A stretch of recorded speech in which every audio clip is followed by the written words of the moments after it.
Hello, everybody. Welcome. My name is John Hamre. Welcome. Glad to have all of you here. We're very fortunate that Prime Minister Dombrovskis is here with us today. He was delayed up on Capitol Hill, and I don't know why that would ever happen. You know? But I'm delighted that he could join us for this event, and we're looking very much forward to having him speak with us. The Latvian delegation, we have seats reserved up here for you, so please join us up in front.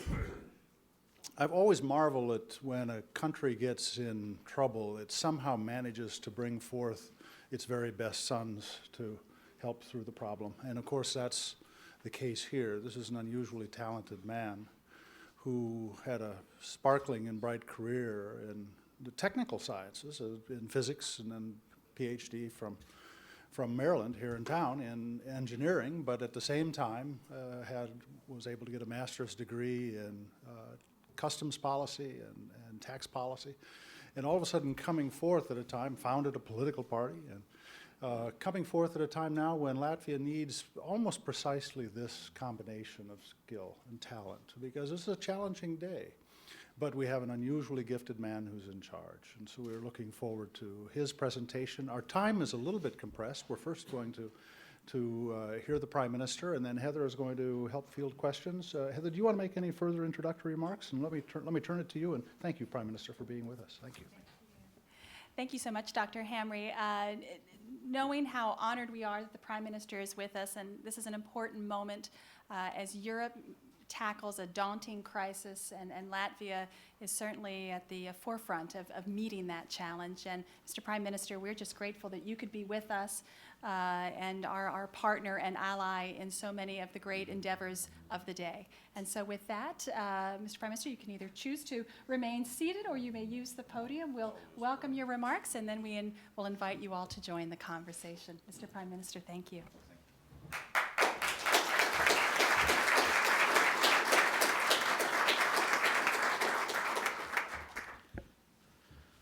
Well, good afternoon, everybody. It's a great honor for me to have the opportunity to address you here at CSIS. Thank you very much for the President and organizers of this event. So in today's presentation, I would briefly go through the situation as it has developed in Latvia as regarding economic and financial crisis, and also some thoughts of how the development should or could continue in Eurozone and also in Latvia. So to put Latvian crisis in the global economic crisis context, I'll also try to make some parallels. So in any case, we had similar developments as many other countries had, including US, just pushed to the much more extreme side. So after joining the EU in 2004, we experienced a period of strong growth. At some occasions, our growth rates even exceeded, increased to double-digit growth rates. And there was probably too much optimism about the economy, too much optimism about are behind us, and there is going to be eternal growth. And unfortunately, it turned out in global financial markets, it was a time when world was booming and Latvia was booming probably twice as much as the world. But also, while this economic development, there were also signs of trouble, which at that time apparently went unnoticed. While having a double-digit economic growth, we still had a budget deficit, and the government was interpreting a Maastricht criteria, which sets limits to budget deficit, way too simplified, basically saying as long as budget deficit is below 3%, which is Maastricht criteria limit, everything is just fine.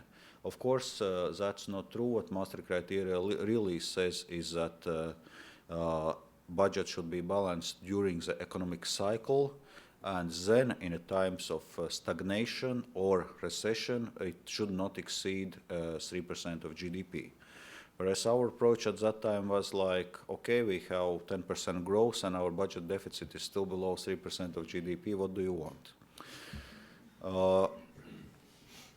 Also, having this problem, we had inflation and also inflation. Before joining the EU, for 5 years, we had inflation between 1.9% and 2.9%.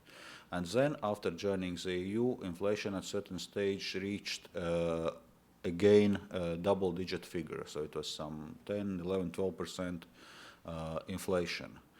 And part of this was fueled by, or most of it was fueled by domestic consumption, which in turn was fueled by the easy accessibility of bank credits. So what we had during the years 2005, 2006, amount of credit in our economy doubled.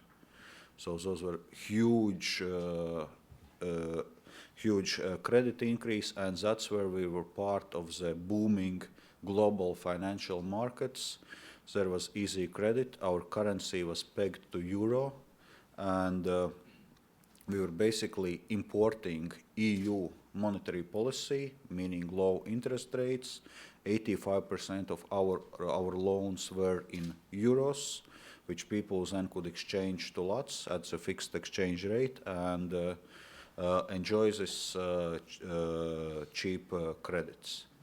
So this was really how our imbalances built up, and also it meant, while having an economy which is running on credit, so to say, we also created a large current account deficit. And if a decade ago or so people were saying, economists were saying that the current account deficit of more than 5% of GDP already spells some trouble, then in 2007 we had a current account deficit of 22.5% of GDP. So another issue was real estate bubble, which then a couple of months after the US real estate bubble bursted, our real estate bubble bursted, but with a difference that in US prices were going down from the peak values maybe by some 1/3. In Latvia, in some segments, the prices were going down by 2/3 of the peak value. So really, we were the real showcase for economic disbalance, and the last drop was once financial crisis started, and many financial institutions started to have problem. Also, we had to nationalize our largest independent commercial bank. Altogether, we put directly in some 4.9% of our GDP in cash, another 2.6% of GDP in guarantees, and that was exactly the point when we had to turn to IMF and European Commission for the international loan package. So the international loan package was created of 7.5 billion euros to finance our economy, finance the budget deficit, stabilize financial sector, and of course it came with a conditionality of rapidly reducing budget deficit. And then the debate started of whether we should devaluate our currency to address part of the imbalances, and in this way to get down the real income and values and of savings, or we should stick with our exchange rate, which is effectively pegged to euro, and go through the internal devaluation and fiscal adjustment. So we chose the second path, which at that time created lots of questions and doubts among economists. Is it reasonable? Why, and is it possible? Also, there were speculative attacks on Lats, like in June 2009, we had a speculative attack on our currency, which was successfully fought. But in any case, so what we chose to have a fixed exchange rate and go through the fiscal adjustment. So all in all, in 2009 amendments, in 2010 budget, we went through a fiscal adjustment of well over 10% of GDP, which in such a short period of time is, well, almost unprecedented. At least we have not come up any examples where this could had been done. As regards general economic and social policy, basically our work was divided in three main directions. First was fiscal adjustment, fiscal consolidation. Second was economic stimulus, of which we could afford given the fiscal consolidation. And third was social safety net to ensure social stability. I will briefly go through the three main those directions, and then separately, of course, there was agenda of structural reforms, which were partly linked to the fiscal adjustment, partly run by the fiscal adjustment, but also many of them were long overdue before that. So on fiscal adjustment measures we took, not very surprising ones, tax raises, including raise of VAT rate, value-added tax, including raise of excises, some income taxes, wage cuts, a reduction of social benefits, a reduction of public sector jobs. So all in all, some more than 14,000 public sector places were downsized, which may not sound huge here, but we are a country of only 2.3 million people, and on that scale it's of course feels quite substantially. To give some examples, like central apparatus of our ministries were reduced on average by 30%, 30. Number of different kind of agencies was halved. So really, and if we look at the budget, state budget financed institutions, average salaries in first quarter of this year are some 25% below average salaries in 2008 of 2008. So really, it's a very substantial adjustment we had been taking. Second, given this adjustment, we couldn't really rely on domestic consumption as a driver of our economy. So we had to do something else, and not very originally, because many countries are talking about this. So we also decided to be like export-oriented economy, and the fiscal stimulus which we had, which mainly was coming from European EU funds. Being a member of European Union, we can receive certain structural and cohesion funds, which for support of economic development, for support of infrastructure, for some social programs. We reallocated those resources quite substantially towards support of entrepreneurship and especially export-oriented industries. We created export credit guarantee scheme as of June last year, and it seems to have been paying off, because first quarter of this year was the first quarter after 8 quarters when we had a recession. In the first quarter of this year, we had 0.3% growth quarter on quarter. Whereas if we look at the figures of industrial production and exports, so first quarter this year to first quarter last year, industrial production was up 7.4%, exports were up 10%. So really we see that not only we are coming back to economic growth, but also our structure of our economy is changing, and regaining competitiveness certainly was one of the key priorities for this for this stimulus package which we had. Third important issue, while going through large-scale fiscal consolidation of over 10% of GDP, it's important to ensure social stability. So for this, also in cooperation with World Bank, we developed so-called minimum social safety network, which was targeted at exactly those people who were most affected by the crisis. So we had a very substantive temporary works program for unemployed, prolonged unemployed benefits payments period, increased guaranteed minimum income benefit, which was what people get after they stop receiving unemployed benefit, co-finance some benefits to local governments, improved accessibility of healthcare and medicines to poor people.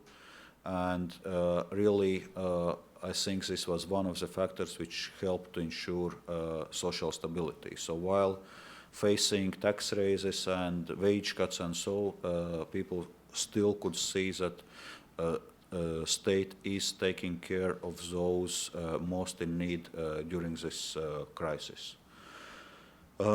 Coming to the structural reforms agenda, we had been doing quite substantial structural reforms in a number of sectors, including public administration, education and healthcare. And interestingly, on education and healthcare, luckily we did not have to come up with new ideas how to do reforms there, because the principles of reforms were known already from 1990s.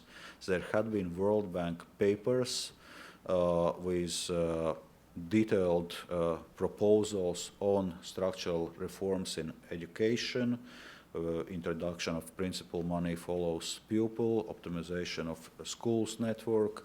There was detailed recommendations on what we call master plan in healthcare, also to do with optimization of hospital network, with primary care, and so on and so on. So for there, all those structural reforms were basically no, but as I love to say, reform starts where the money ends. So when all those documents were drafted, it was just politically not popular to do so, and so basically nothing was done. So what we had to do, we basically had to take those reforms and implement them. Exactly what we did during the last year. Of course, we had to do it in an accelerated pace without proper safeguards, and not everything went so smoothly as if it would have been if it would have been done in a due time. But, well, unfortunately, we only did those reforms once our money ended. So in this term now, it seems that we are on a path of economic recovery. Unemployment is decreasing every month since March. There are first signs of economic recovery, growth, not recession, finally. There is quite robust growth of industrial production and exports. And also from a, so to say, world attention point of view, Latvia is off radar, and where we were considered to be the country worst affected by economic crisis in the EU, now this attention has shifted to Southern Europe, to Greece, Spain, some other countries, and probably there's also some lessons to be learned from our experience how to deal with internal devaluation. Because in a case of Latvia, we theoretically had this debate that we could have chosen also to go for devaluation, but our feeling is that devaluation is easy way for a government. It's not even government's decision, it's central bank's decision. But certainly it's not an easy way for the people, as it immediately erodes real value of the savings, real value of the incomes of pretty much everyone. So, and it's also a huge redistribution of wealth from pretty much everyone to a couple of exporters. And even there, being a very small and very open economy, those competitiveness gains would have been short-lived, because imported energy prices would increase immediately, imported component prices would increase immediately, and we didn't see much gain on this. Plus, while doing through the fiscal adjustment, we in fact had to implement also many overdue structural reforms which otherwise probably would not be implemented again, and those imbalances would continue to accumulate. Whereas now, if we look at the example of Eurozone countries, in Eurozone countries, technically speaking, there is no this option of devaluation, because if you are in Eurozone and want to continue with Euro as a stable and credible currency, you cannot call for devaluation of Euro. So really it is this path of internal devaluation which is the one you have to follow. And there I really feel that there is some lessons which could be learned from our experience which we had gone through in the last 1.5 years. I'll stop here. Thank you very much for your attention.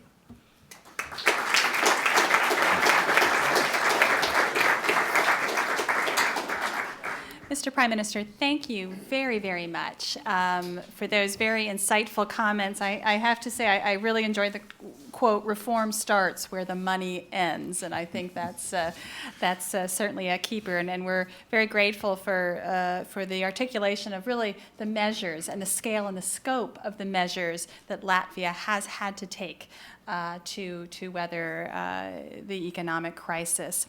So with your permission and the audience permission, we have approximately a half an hour for discussion and conversation. The moderator has the great privilege of not only keeping the clock, but of throwing out the first question or so to get that conversation started, and then we look forward to taking your questions. Mr. Prime Minister, I have a two-part question. One is sort of internal to the EU dynamic during this economic crisis, and then one is sort of addressing the ramifications of the economic crisis on NATO and larger European defense spending efforts. But my first question, are you concerned that Europe will start developing a two-tiered Europe, those within the Eurozone, those whom stay beyond and outside of the Eurozone? Other countries have expressed their concern as the EU starts to articulate its economic government structure. Are you concerned about a two-tiered Europe moving forward economically? And then second, you've articulated a series of very tough choices, and Latvia had to make a very tough choice about whether to sustain its deployment in Afghanistan during these very dire economic days, and Latvia chose to remain in Afghanistan. But moving forward, do you think there will be more difficult decisions about Latvia's military spending, its security posture vis-a-vis NATO, in light of some of the still deep cuts that will have to be made in your fiscal outlook? Well, thank you. So on the first question on Eurozone and Eurozone versus non-Eurozone countries. Well, I don't think there is so much concern for developing a two-speed Europe. And what we currently see with the crisis in Eurozone, it's quite clear that the problem of Eurozone is lack of control mechanisms within Eurozone. Because with new countries which are just to join the Eurozone, it's relatively clear. You either fulfill Maastricht criteria or you are not allowed in. Whereas within Eurozone, there are no control mechanisms, and in fact we know that most Eurozone countries do not fulfill Maastricht criteria. And that's certainly a problem. And until 2003 there were in fact sanction mechanisms. Those were later scrapped. Now Commission is coming up with the proposals of pre-screening national budgets before those can be submitted to the Parliament to ensure that countries of EU countries basically would follow Stability and Growth Pact rules. Latvia is supporting this proposal, and we are open to discuss also other kind of proposals. It's quite clearly that there are control mechanisms needed within Eurozone to ensure that countries fulfill their own rules, because unfortunately we see that without those control mechanisms that's not always the case. Another important aspect on this, there are lots of discussions about new EU economic governance, but my personal feeling is that these proposals still will have to work within the existing institutional framework, within this existing treaty. Because there's not much appetite in the EU to draft a new treaty after two failed referendums on the constitutional treaty in France and in Netherlands, after two referendums in Ireland on Lisbon Treaty. There is really not so much willingness to open the treaty again and to start to renegotiate this once again. So there will be limitations with the framework, which in fact was created just before this economic trouble started and just before people started to think about that kind of an economic governance issues. So my guess is that we will still be acting within Lisbon Treaty, but also there you can be creative. We know that in what Germans were very much indicating that there is a no bailout clause in the treaty. So Eurozone countries cannot be bailed out because they are supposed not to run in trouble. And then once the situation in Greece developed, they had to read more carefully the treaty and to discover, okay, bailout is not allowed, let's call it rescue. And that bilateral loans, direct bilateral loans from EU member states or Eurozone countries to other Eurozone countries are not prohibited, and that's how the rescue package for Greece was prepared. In a structure, it's relatively similar in fact to Latvia's package. It's mainly European loans, bilateral loans of EU member states with a substantial IMF financing. In Latvia's case, it was easier. We were not in part in Eurozone, so we also have bilateral loans of European countries with a substantial IMF financing, but we also have European Commission loans, which is not the case in Greece because of this no bailouts clause. So really, we will have to work within existing treaty and recreate control mechanisms to ensure that Eurozone follows its own rules. I think that's key for successful functioning of the euro, for credibility of the euro as global currency. And I think that's how it's going to happen. So second question on defense spending and defense efforts. Yes, we also, while downsizing budget, pretty much every field was affected, and defense was no exception. So there we had to also prioritize our spendings, and quite clear one of our priorities was also to maintain our current existing level of engagement in Afghanistan, in international operations, because our feeling is that we have to do our part of the job as a NATO members. It's important for Latvia to be a part of the solution for global safety rather than part of the problem. So we are sticking with our obligations, and in fact our contribution to NATO forces or ISAF forces in Afghanistan is one of the highest in per capita terms.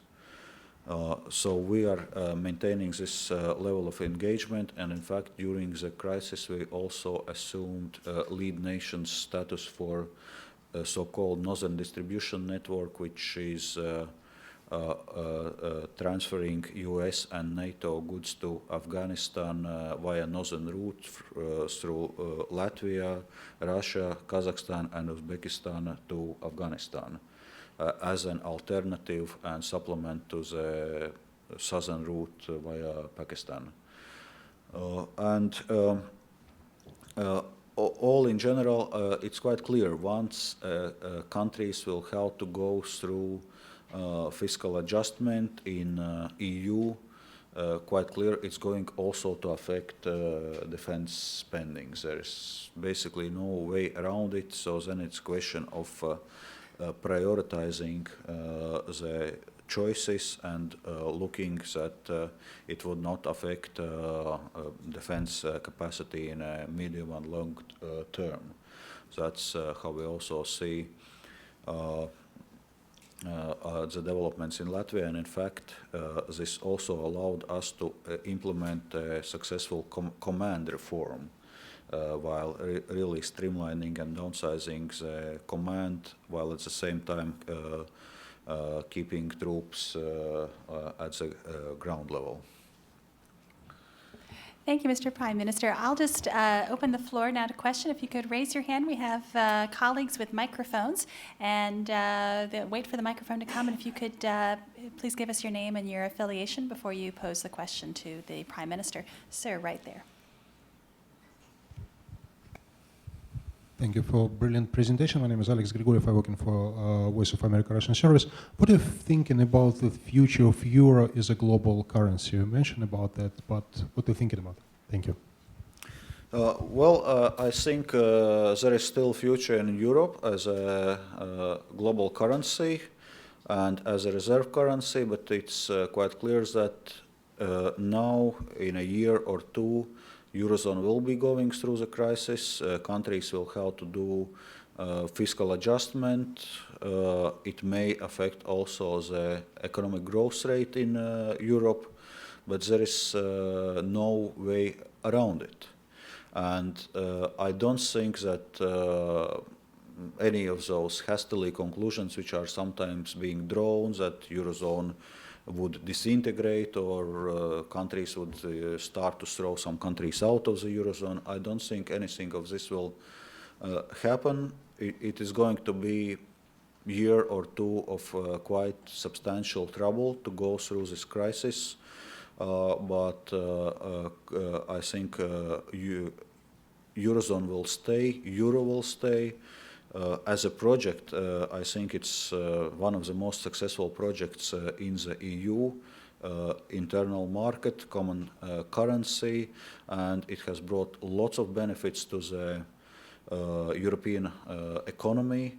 There are also some more ideas coming up on more bolder scale, also probably making some joint European lending for sovereign debt and other ideas. So I think there is different directions where you can, in fact, deepen this cooperation. So my prediction, Euro will stay. In any case, it's also part of our exit strategy to bring budget deficit to the Maastricht criteria levels in 2012 with a target date for joining Eurozone in January 1st, 2014. And in this sense, it was very important signal we were receiving just previous weeks that Eurozone is an open project and that current Eurozone troubles are not affecting Eurozone enlargement. We know last year Estonia met Maastricht criteria, pretty much one of the very few EU 27 countries which met Maastricht criteria last year, and they are on their path to Eurozone accession in January 1st next year. Yes, sir, the gentleman down the front. Microphone is coming.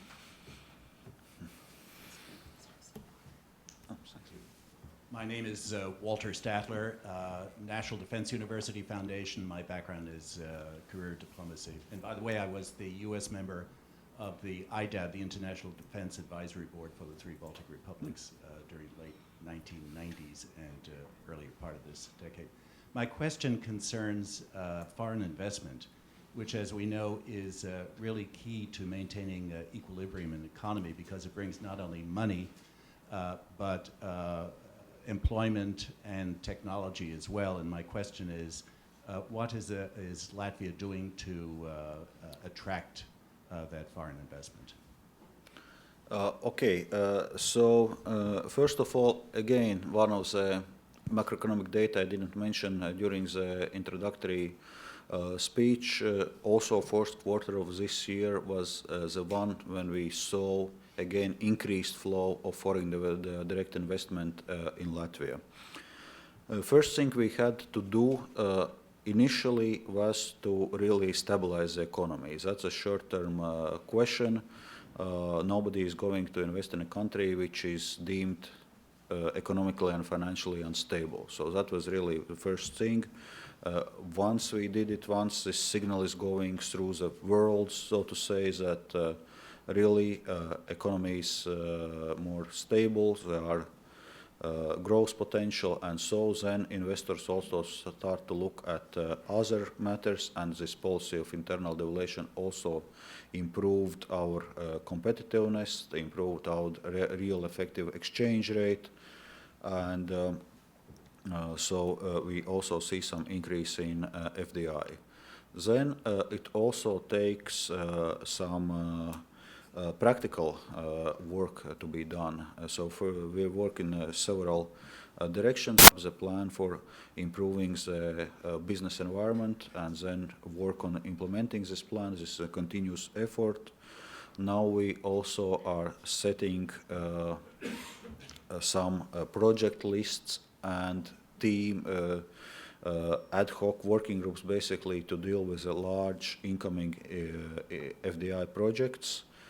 Because what we had felt as experience also in previous years, that some projects were not implemented for the reasons that they were just stuck somewhere in bureaucratic layers and could not really pass through them. So for this sense, it's important really to help, especially if you talk on large projects, to deal with bureaucracy, to deal with the red tape, and also to signal that this FDI is welcome in Latvia. So there we also see some growth. The gentleman right there. Sir. John Miller with Raytheon. May I ask, do you think the economic situation will cause, be an impetus for greater cooperation with Estonia and Latvia and perhaps other countries? And if so, what areas would you see greater cooperation coming to pass? Well, I would say regardless of the economic situation, we have a great cooperation with Estonia and Lithuania.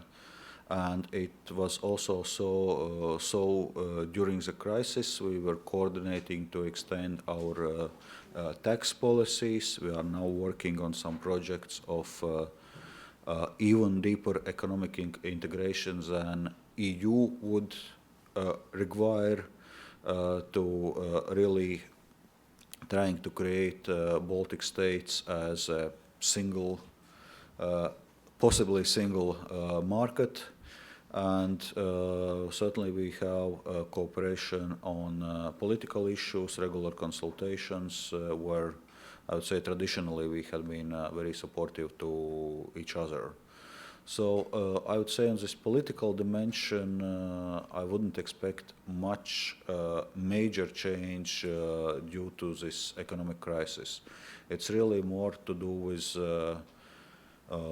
economic governance issues, some control mechanisms issues to ensure that we do not run in that kind of crisis again.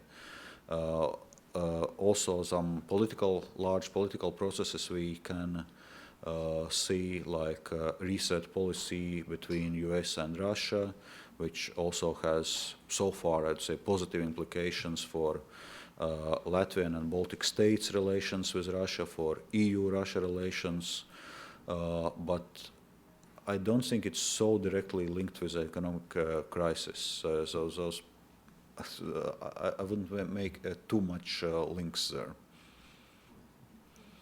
Yes, the gentleman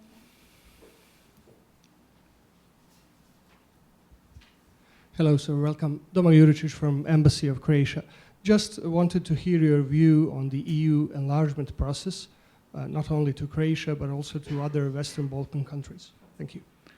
Well, Latvia has always advocated that EU should be an open project, also open to enlargement. And in this sense, we have always supported Croatia's way towards EU accession, and we see that you are making real progress, and I think it's really a question of relatively short perspective before you will be in the EU. We know that other Balkan countries are in different stages of negotiation, and so far countries which had expressed interest from Balkans towards EU integration are really at various stages of progress. We know that EU enlargement as a whole is also a controversial project. Not every country in the EU are very supportive. There are talks of EU enlargement fatigue. There is a situation with Turkey, as we know, that first they are granted candidate countries status, and then questions are asked, do they really belong to Europe? Probably it should have been other way around.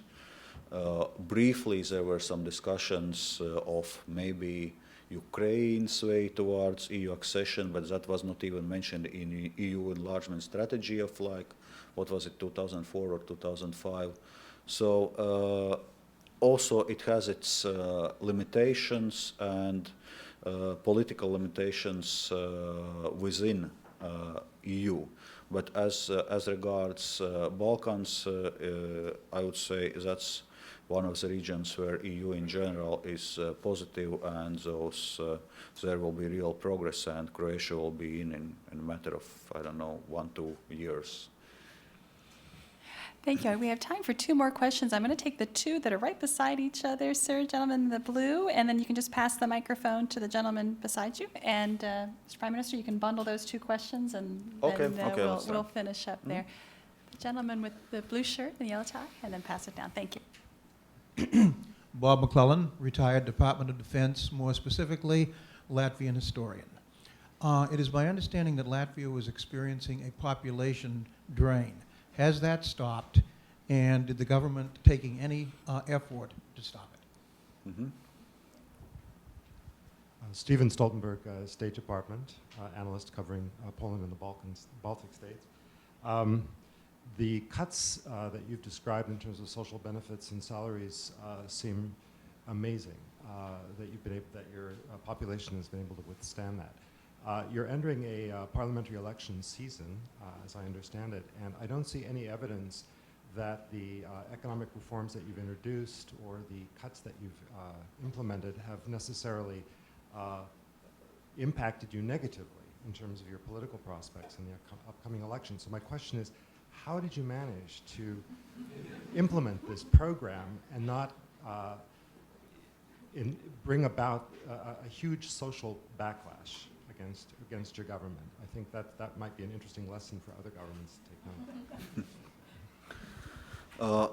Okay, so on the first question, really we had this problem with immigration, especially during years 2004, 2005, just after our EU accession.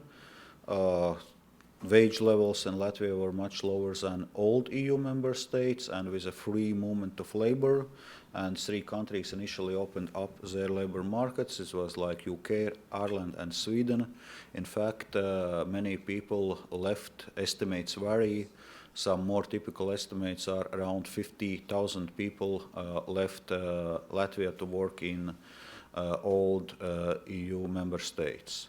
Then, when economy was booming, in fact, we saw that this tendency stopped and even reversed. People started to come back to Latvia. But now with economic crisis again, with high unemployment, with wages suppressed to the extent again, we are again having this problem. But as we learned from the previous way, you cannot just increase salaries because then without increasing productivity. And that's exactly what happened in Latvia after EU accession. We had a period of very rapid wage growth. We lost our competitiveness. We ran into deepest crisis in the EU. And so that's why we are also thinking very much of the change of the structure of the economy so that our economic growth would be sustainable, because fundamental answer to this immigration problem is to ensure more or less equal salaries, or not so dramatic salary differences between Latvia and some other EU member states. Coming to the second question on social stability, I mentioned one of the points, which was this social safety network, which was important. Also, we had lots of discussions with social partners, with employers' organizations, with trade unions, with local governments union. And in fact, 2009 budget amendments, which were the most painful ones, so to say, were made based on agreement between coalition parties and trade unions, employers, local government union. Not that they really wanted to know about it later, but it was written, it was on paper, and of course then there were many discussions. Yes, we kind of supported it, but not really. But at least they were kind of on board, which was important to also have them on board. We launched what we call a reform management group, where government was sitting together with exactly this social partners, and it also gave their part of the contribution. And yes, while the approval ratings of government, or myself if you want, were falling when we were making 2009 amendments, 2010 budget, it started to improve again once people saw that, well, situation is to the extent stabilized. We are coming back to economic growth, and really we see that it also improved approval ratings of my party, of myself being one of the most popular politicians in the country. But of course it's always fragile. Of course there are more decisions to make, and you never know where exactly it's too much. Politics is always a very unpredictable business, so you cannot be enjoying too much now and popular. Maybe in a month I will not be unpopular again. So this is what you don't know, yeah. But really it was this social safety network and social dialogue which were important to ensure. And also, interestingly, if we compare with the situation of Greece, and public opinion polls in Greece show that most of Greeks, in fact, support those austerity measures implemented by governments. They understand that that's what it is, that those are the choices, and there are some militant entities which are creating those protests and this huge negative publicity about this situation. But if you look at the polls, in fact, most of the Greeks also say, yes, we understand it's a crisis, we need to do something about it. Well, Mr. Prime Minister, I'd like to thank you for your thoughtful remarks, your very candid remarks, and I think I'll end where Dr. Hamre began, that in times of a deep crisis, our nations turn to leaders who can see them through those troubled times, and Latvia, in its wisdom, selected you to lead them through this very difficult time. So we thank you, and I thank the audience. You asked some terrific questions and very insightful as well. So I thank you very much. Please join me in a round of applause for the Prime Minister. Thank you.